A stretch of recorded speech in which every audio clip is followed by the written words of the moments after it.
Hey there, everybody. Welcome to our review of NCIS Season 20, Episode 9. This is the final episode of the year. Mhm. Higher education. Everybody got all of your mystery novels out that you are currently in the process of writing. Yep, or reading. We're big readers over here. So, who else is reading some good stuff? We're always here to take recommendations. Yeah, this episode, I love McGee. McGee's probably one of my consistently favorite characters. I just think he's kind of relatable. He's the everyman. I'm always glad to see McGee episodes. With that being said, I think there are some big questions we should really have about McGee. There's some questions we should have about the believability of certain parts of this episode. And of course, we will get into all of that. Yes, but before we do, make sure you hit that subscribe button. We are also covering Yellowstone here, Criminal Minds, all kinds of other great shows. So, hit the subscribe button. Follow us over on Instagram, Matt and Jess TV. Okay, let's just sort of set the table here. I mean, this is a case of the week episode. It doesn't seem like there's any longer term ramifications here with anything at all, but it's a chance for McGee to work with Delilah, understand the case, and maybe understand a little bit more about himself along the way. It's always good to see Delilah back, and, she didn't disappoint in this episode. It was really great, but this is where we get into a little bit of the criticism with the McGee character. Like Matt said here, Yeah. McGee is a great character. He really is. But my sort of feeling about what's been going on with the show this season is there's too many callbacks to past characters that are not on this show anymore. We've heard callbacks to Abby twice, Bishop once, Gibbs multiple times. We're only on episode 9, and it just feels a lot like, this is just my feeling, I don't know this is what's happening, that they're just not giving this cast time to breathe and to just be sort of themselves and hold up the show themselves, which is a real bummer because they do have a very good cast here that has great chemistry, that works really well together, that has kind of their own things going on, but they just keep digging back into the well with these mentions that aren't going anywhere. Like, I don't really understand why they kind of just, like, once in a while, sure, but like, let's move into the new cast and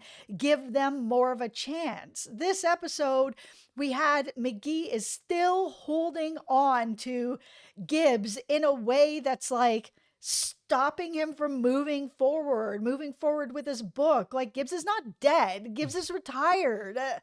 Why can't the McGee character move forward? His mentor was Gibbs, who's a cowboy, who's a Yeah. lone wolf sort of thing. And McGee's become so dependent on him that he can't even move forward in his writing, knowing that, the Gibbs character in the book would also kind of be retired, move into new things. He's just too dependent. I think there's a couple of different problems here. Like the biggest one is that Gibbs wouldn't want McGee to be like this. Like, if he was talking to like Gibbs from wherever where Gibbs is, he would be like, McGee, move forward. Stop Yes. talking about Gibbs would just be he would be so out on all of that. And so like that part of it bothers me. The whole mentioning other characters, like I wouldn't mind this so much if it was a situation where we were getting these Easter eggs and callbacks, but there was still a larger arc going on in the Mhm. present. So it's like, okay, we're building up towards something in the present. We're getting a chance to really dive into like a big, meaningful case that's going to last for many, many episodes on end, even if it's not in every single week, but something kind of like what the Raven could have been, where you had it mentioned a few times, brought back a little bit. If there was something like that, I wouldn't mind, them constantly bringing back everything else. But because NCIS is so procedural right now, there is no long term storyline. There is no one thing to look forward to when it comes to the current cast, that instead it's getting into this weird position where, yeah, a lot of our headlines are, oh, this person's name was said, that person's name, like this should be like the second or third top story after an episode, not like the thing you come off with as like the lead off that you're starting the show with when you're talking about it.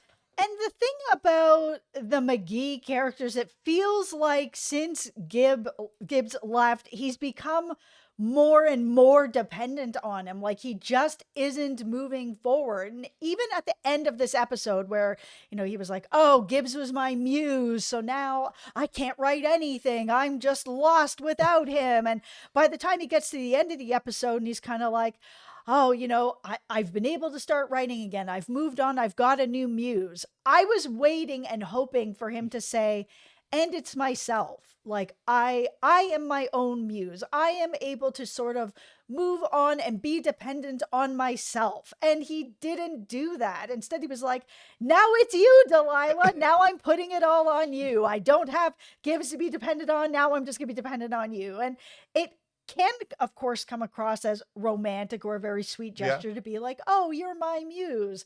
Okay, but I think maybe I'm wrong and other people don't want to see this, but I want to see McGee really standing on his own 2 feet and feeling like he's learned a lot from Gibbs to be able to stand on his own 2 feet.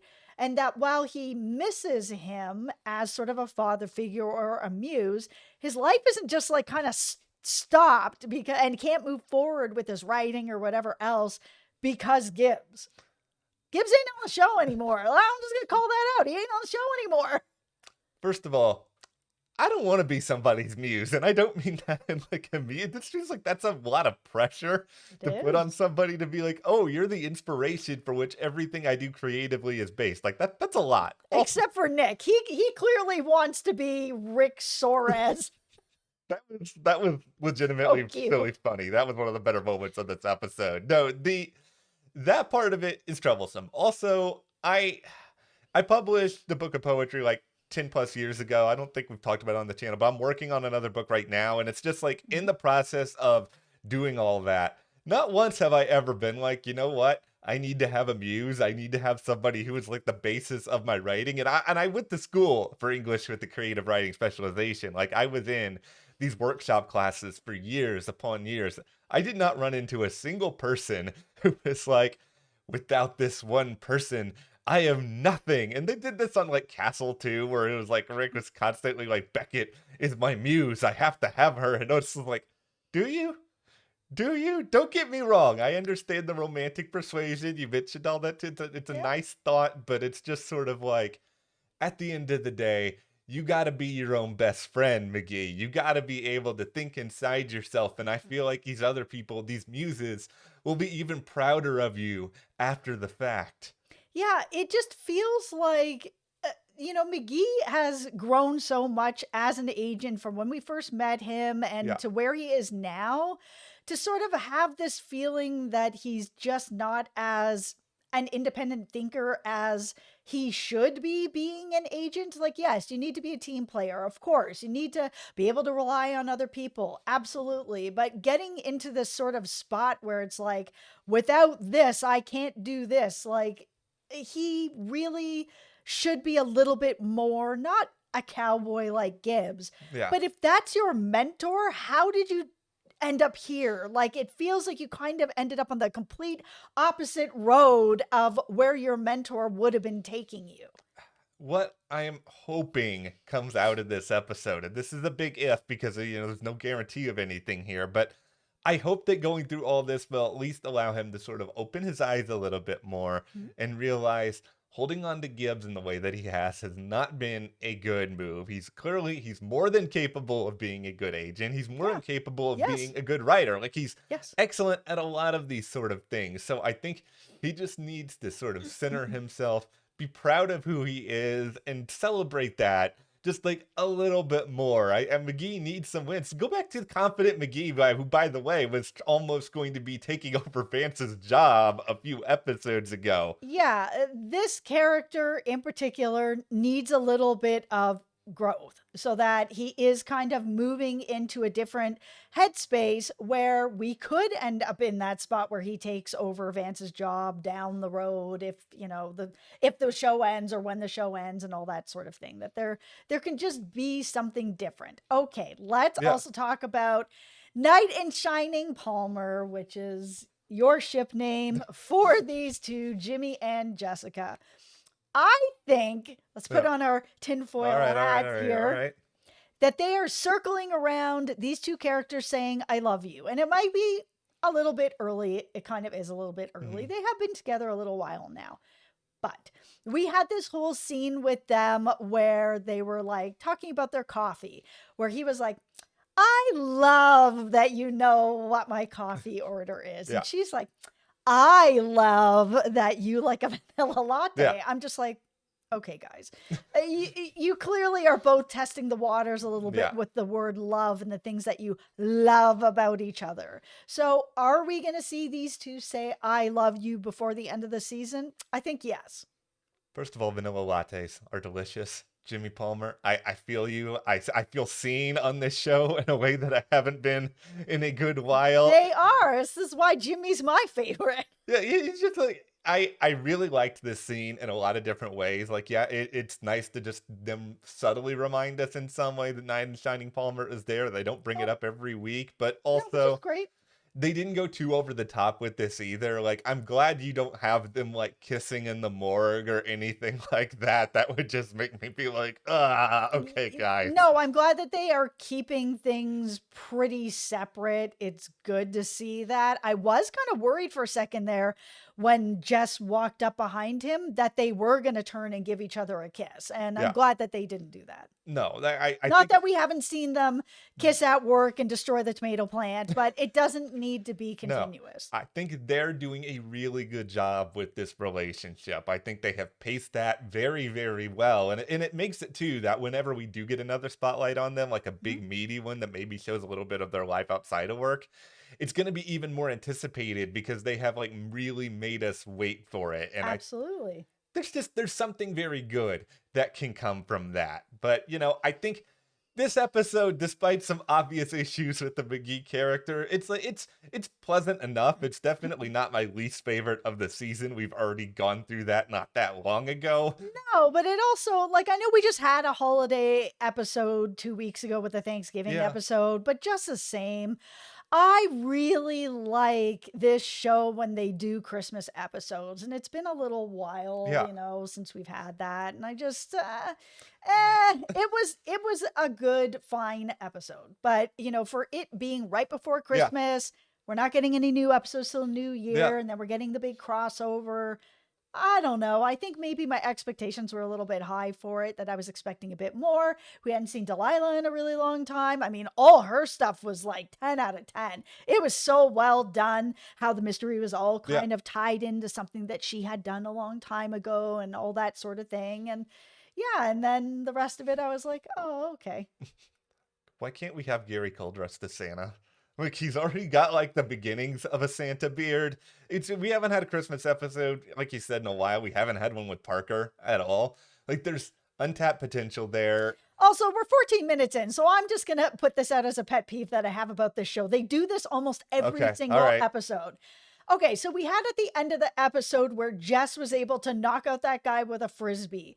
Yeah. And every time something like really quirky like that happens, it's always like, oh, well, I'm the frisbee champion, in 1986 or whatever. It's just like, okay, it doesn't always have to be something that you're like a champion at, a master at. It could just be lucky throw. Like the minute she threw it and hit him, I'm like, oh, here we go. She's going to be like the frisbee champion of 86. And sure enough, she's like, oh yeah, I was like a master frisbee. I'm like, oh God. Guys, just sometimes it can just be, hey man, I got really lucky with that. I could say that this is my pet peeve, but I also think that, I don't know, it is the always, there's the suspect. Stop federal agent. And then they always just start running. For sure. And I'm glad to have these moments where it is a little bit different, but Yeah. it doesn't always have to be. I have an extensive history of like, I'm the ping pong champion. I'm a frisbee champion. I play the best mini golf ever because I did it for 20 years. It's just like, okay. It's so ridiculous. Everybody's not like some sort of master at something and now it just happens to come into play. And you have to have a reason of why you hit that person with a frisbee. Could be just you got lucky. Well, we'll see where exactly everything goes from here. Yeah, the 3-part crossover is on January 2nd. That's coming up in the new year. Go ahead, hit that subscribe button so you guys don't miss our coverage of Yellowstone, anything else we've got going at the channel, and we'll see you here next time.